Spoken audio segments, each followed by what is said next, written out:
Meditations by Marcus Aurelius, Book 4. That which rules within, when it is according to nature, is so affected with respect to the events which happen, that it always easily adapts itself to that which is and is presented to it. For it requires no definite material, but it moves towards its purpose, under certain conditions, however, and it makes a material for itself out of that which opposes it, and fire lays hold of what falls into it, by which a small light would have been extinguished. But when the fire is strong, it soon appropriates to itself the matter which is heaped on it, and consumes it, and rises higher by means of this very material. Let no act be done without a purpose, nor otherwise than according to the perfect principles of art. Men seek retreats for themselves, houses in the country, seashores, and mountains, and thou too art wont to desire such things very much. But this is altogether a mark of the most common sort of men, for it is in thy power, whenever thou shalt choose, to retire into thyself. For nowhere, either with more quiet or more freedom from trouble, does a man retire than into his own soul, particularly when he has within him such thoughts that by looking into them he is immediately in perfect tranquillity. And I affirm that tranquillity is nothing else than the good ordering of the mind. Constantly then give to thyself this retreat, and renew thyself, and let thy principles be brief and fundamental, which, as soon as thou shalt recur to them, will be sufficient to cleanse the soul completely, and to send thee back free from all discontent with the things to which thou returnest. For with what art thou discontent? With the badness of men? Recall to thy mind this conclusion, that rational animals exist for one another, and that to endure is part of justice, and that men do wrong involuntarily, and consider how many already, after mutual enmity, suspicion, hatred, and fighting, have been stretched dead, reduced to ashes, and be quiet at last. But perhaps thou art dissatisfied with that which is assigned to thee out of the universe. Recall to thy recollection this alternative. Either there is providence or atoms, fortunate concurrences of things, or remember the arguments by which it has been proved that the world is a kind of political community, and be quiet at last. But perhaps corporal things will still fasten upon thee. Consider then further that the mind mingles not with the breath, whether moving gently or violently, when it has once drawn itself apart and discovered its own power. And think also of all that thou hast heard and assented to about pain and pleasure, and be quiet at last. But perhaps the desire of the thing called fame will torment thee. See how soon everything is forgotten, and look at the chaos of infinite time on each side of the present, and the emptiness of applause, and the changeableness and want of judgment in those who pretend to give praise, and the narrowness of the space within which is circumscribed, and be quiet at last.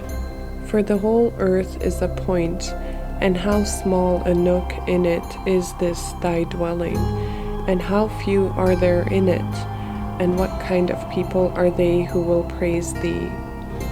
This then remains. Remember to retire into this little territory of thy own, and above all, do not distract or strain thyself, but be free, and look at things as a man, as a human being, as a citizen, as a mortal. But among the things readiest to thy hand to which thou shalt turn, let there be these, which are two. One is that things do not touch the soul, for they are external and remain immovable. But our perturbations come only from the opinion which is within.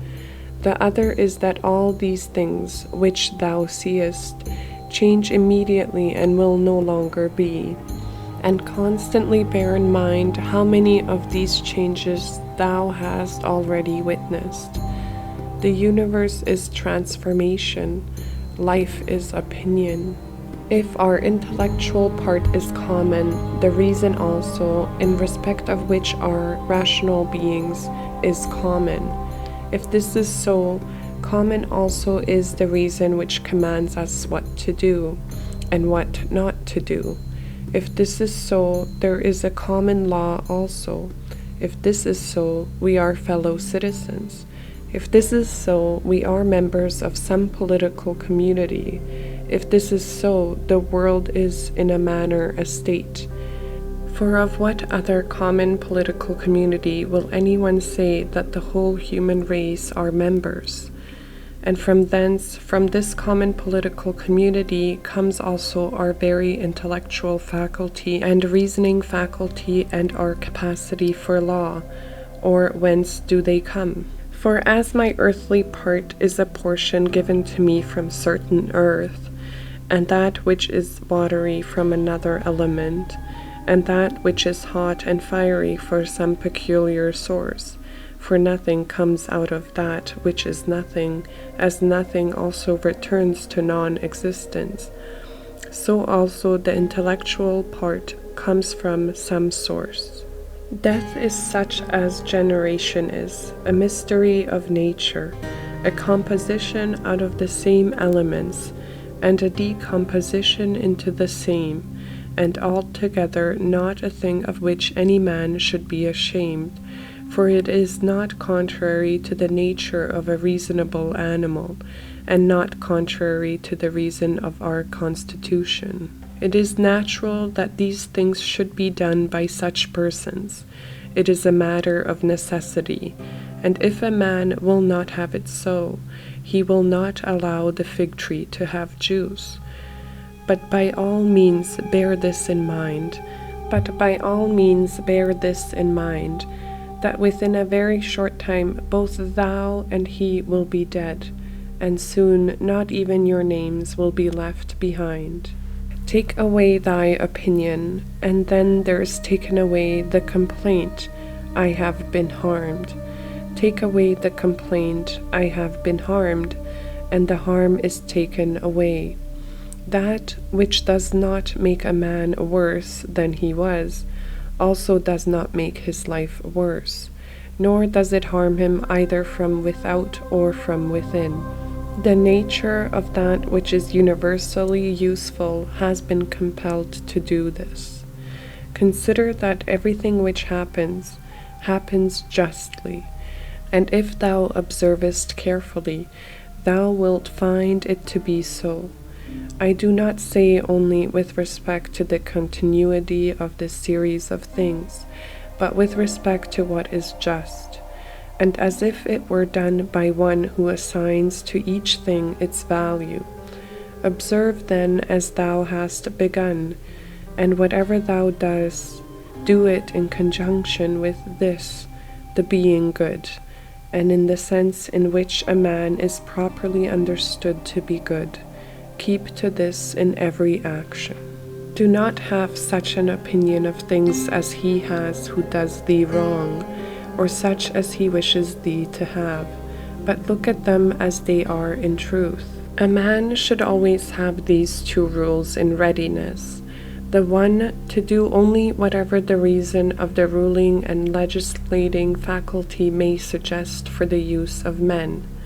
The other, to change thy opinion, if there is any one at hand who sets thee right and moves thee from any opinion. But this change of opinion must proceed only from a certain persuasion, as of what is just or of common advantage, and the like, not because it appears pleasant or brings reputation. Hast thou reason? I have. Why then dost not thou use it? For if this does its own work, what else dost thou wish? Thou hast existed as a part. thou shalt disappear in that which produces thee, but rather thou shalt be received back into its seminal principle by transmutation. Many grains of frankincense on the same altar, one falls before, another falls after, but it makes no difference. Within 10 days thou wilt seem a god to those to whom thou art now a beast and an ape, if thou wilt return to thy principles and the worship of reason. Do not act as if thou wert going to live 10,000 years. Death hangs over thee. While thou livest, while it is in thy power, be good.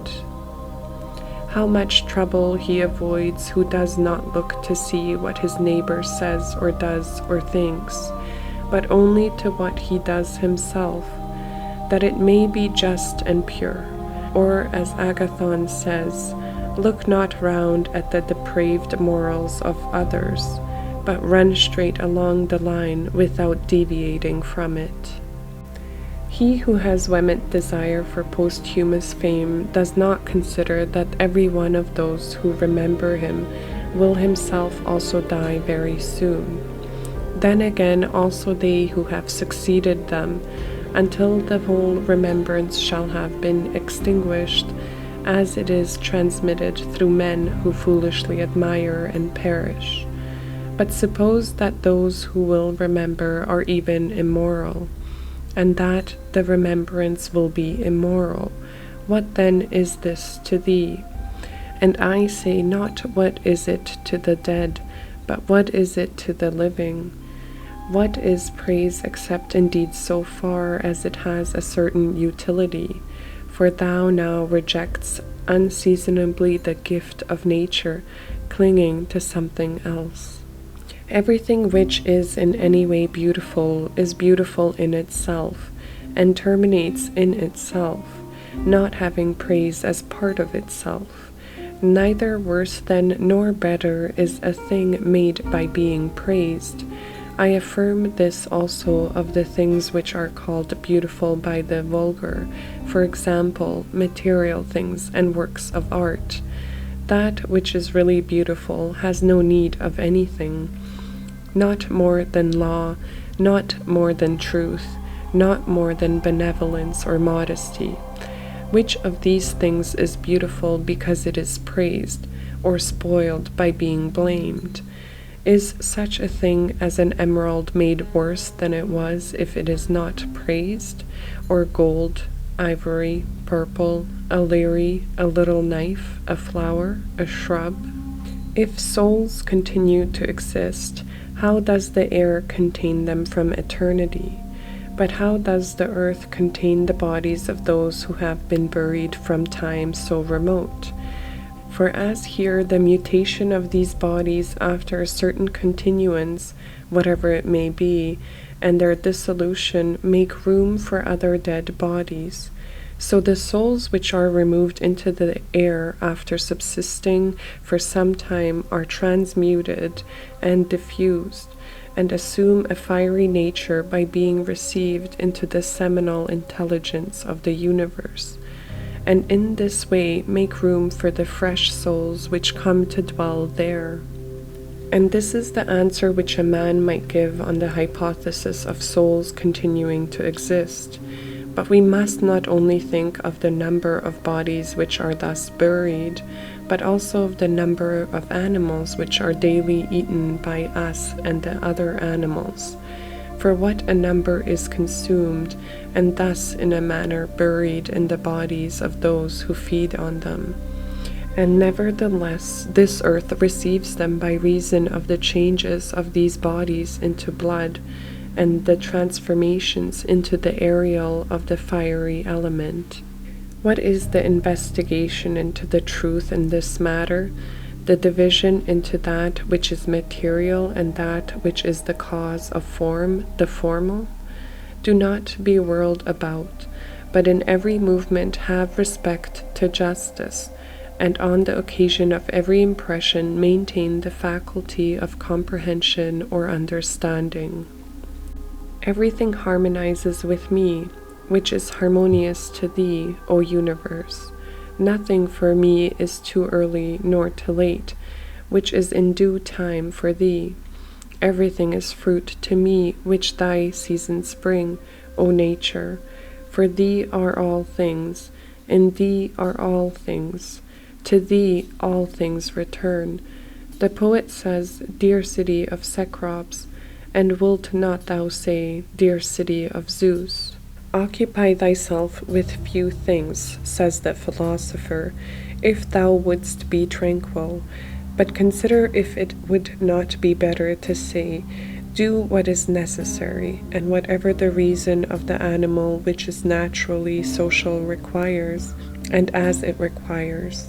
For this brings not only the tranquility which comes from doing well, but also that which comes from doing few things.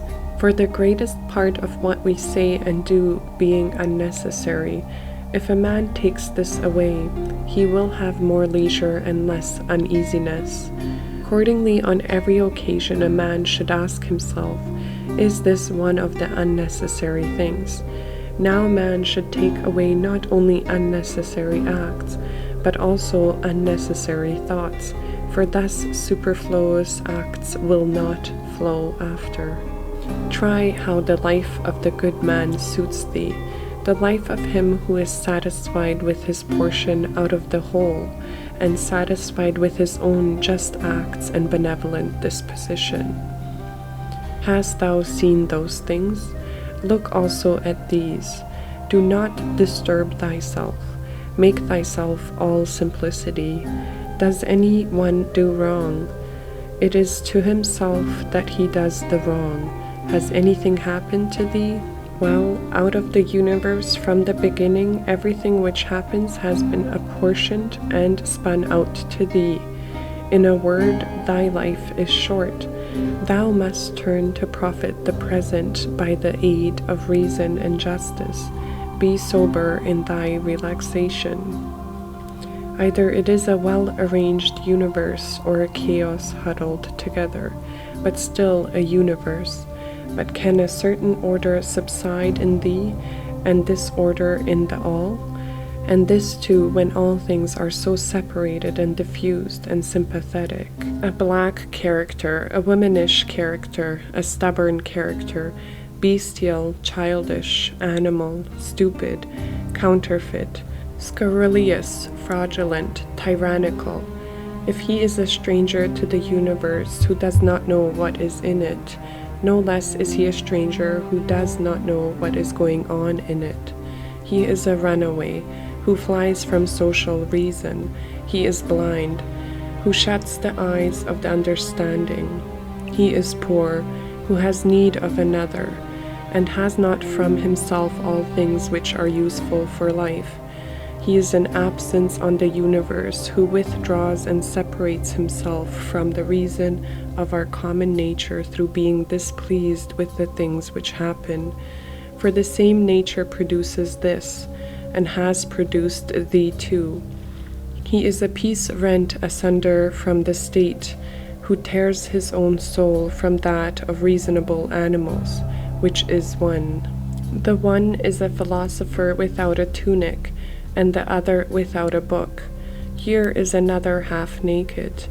Bread I have not, he says, and I abide by reason. And I do not get the means of living out of my learning, and I abide by my reason. Love the art, poor as it may be, which thou hast learned, and be content with it, and pass through the rest of life like one who has entrusted to the gods with his whole soul all that he has, making thyself neither the tyrant nor the slave of any man. Consider, for example, the times of Vespasian. Thou wilt see all these things: people marrying, bringing up children, sick, dying, varying, feasting, trafficking, cultivating the ground, flattering, obstinately arrogant, suspecting, plotting, wishing for some to die, grumbling about the present, loving, heaping up treasure, desiring consulship, kingly power. Well then, that life of these people no longer exists at all. Again, removed to the times of Trajan, again all is the same. Their life too is gone. In like manner view also the other epochs of time and of whole nations, and see how many after great efforts soon fell and were resolved into the elements.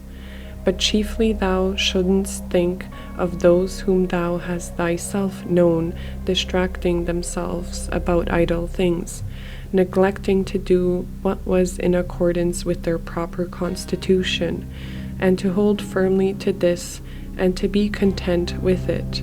And herein it is necessary to remember that the attention given to everything has its proper value and proportion, for thus thou wilt not be dissatisfied if thou appliest thyself to smaller matter no further than is fit. The words which were formerly familiar are now antiquated, so also the names of those who were famed of old are now in a manner antiquated. Camillus, Casso, Valessus, Leonotaus, and a little after also Scipio and Cato, then Augustus, then also Hadrian and Antonius. For all things soon pass away and become a mere tale, and complete oblivion soon buries them. And I say this of those who have shown in a wondrous way. For the rest, as soon as they have breathed out their breath, they are gone, and no man speaks of them. And to conclude the matter, what is even an eternal remembrance? A mere nothing. What then is that about which we ought to employ our serious pains? This one thing, thoughts just, and acts social, and words which never lie, and a disposition which gladly accepts all that happens, as necessary, as usual, as flowing from a principle and source of the same kind. Willingly give thyself up to Clotho, one of the Fates, allowing her to spin thy thread into whatever things she pleases. Everything is only for a day, both that which remembers and that which is remembered. Observe constantly that all things take place by change, and accustom thyself to consider that the nature of the universe loves nothing so much as to change the things which are and to make new things like them. For everything that exists is in a manner the seed of that which will be, but thou art thinking only of seeds which are cast into the earth or into a womb. But this is a very vulgar notion. Thou wilt soon die, and thou art not yet simple, not free from perturbations, nor without suspicion of being hurt by external things, nor kindly disposed towards all, nor dost thou yet place wisdom only in acting justly. Examine men's ruling principles, even those of the wise, what kind of things they avoid, and what kind they pursue.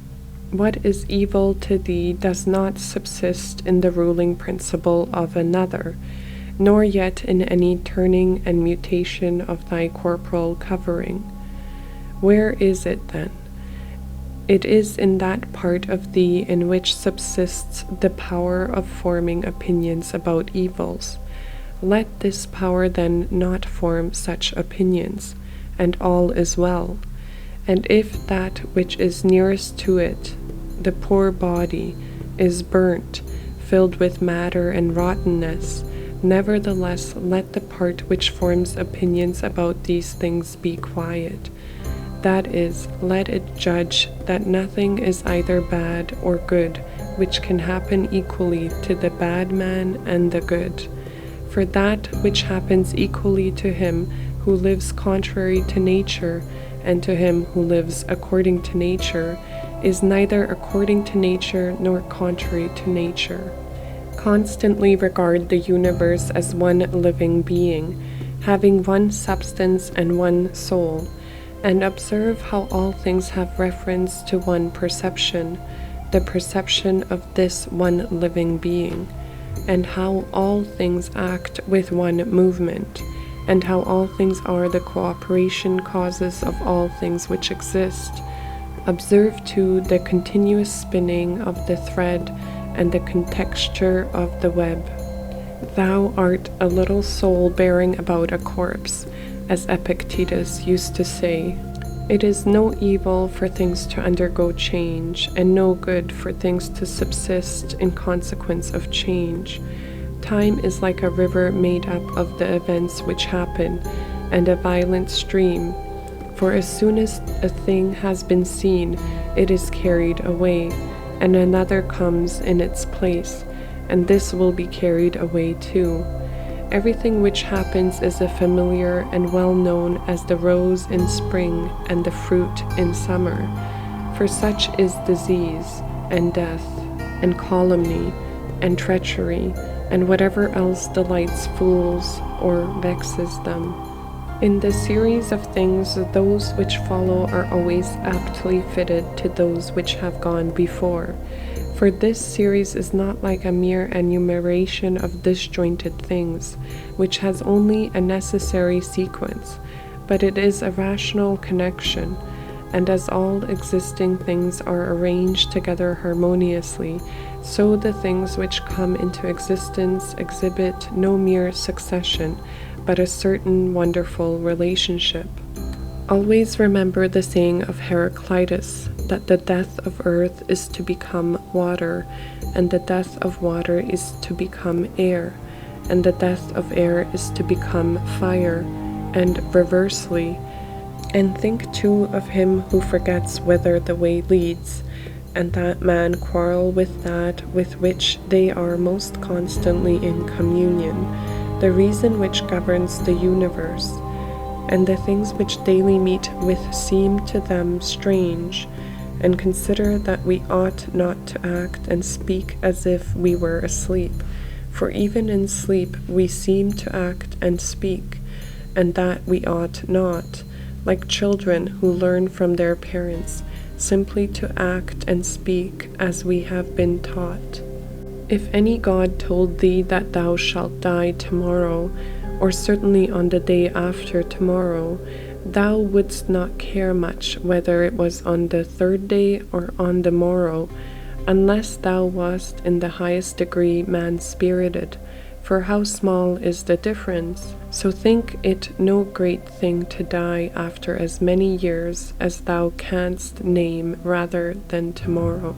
Think continually how many physicians are dead after often contracting their eyebrows over the sick, and how many astrologers, after predicting with great pretensions the deaths of others, and how many philosophers, after endless discourse on death or immortality, how many heroes after killing thousands, and how many tyrants who have used their power over man's lives with terrible insolence as if they were immortal, and how many cities are internally dead, so to speak, Helice and Pompeii and Herculaneum and others innumerable, and to the reckoning all whom thou hast known, one after another, one man after burying another has been laid out dead, and another buries him, and all this in a short time. To conclude, always observe how ephemeral and worthless human things are, and what was yesterday a little mucus, tomorrow will be a mummy or ashes. Pass then through this little space of time comfortably to nature, and end thy journey in content, just as an olive falls off when it is ripe, blessing nature who produces it, and thanking the tree on which it grew. Be like the promontory against which the waves continually break, but it stands firm and tames the fury of the water around it. Unhappy am I because this has happened to me. Not so, but happy am I, though this has happened to me, because I continue free from pain, neither crushed by the present nor fearing the future. For such a thing as this might have happened to every man, but every man would not have continued free from pain on such an occasion. Why then is that rather a misfortune than this a good fortune? And thou'st thou in all cases call that a man's misfortune, which is not a deviation from man's nature? And does a thing seem to thee to be a deviation from man's nature, when it is not contrary to the will of man's nature? Well, thou knowest the will of nature. Will then this which has happened prevent thee from being just, magnanimous, temperate, prudent, secure against inconsiderate opinions and falsehoods? Will it prevent thee from having modesty, freedom, and everything else, by the presence of which man's nature obtains all that is its own? Remember, too, on every occasion which leads thee to vexation, to apply this principle. Not that this is a misfortune, but that to bear it nobly is good fortune. It is a vulgar, but still a useful help towards contempt of death, to pass in review those who have tenaciously stuck to life. What more then have they gained than those who have died early? Certainly they lie in their tombs somewhere at last. Cadicianus, Fabius, Julianus, Lepidus, or any one else like them, who have carried out many to be buried, and then were carried out themselves. Altogether the interval is small between birth and death, and consider with how much trouble, and in company with what sort of people, and in what a feeble body this interval is laboriously passed. Do not then consider life a thing of any value, for look to the immensity of time behind thee, and to the time which is before thee, another boundless space. In this infinity, then, what is the difference between him who lives 3 days and him who lives 3 generations? Always run to the short way, and the short way is the natural. Accordingly say and do everything in conformity with the soundest reason, for such a purpose frees a man from trouble and warfare and all artifice and ostentatious display.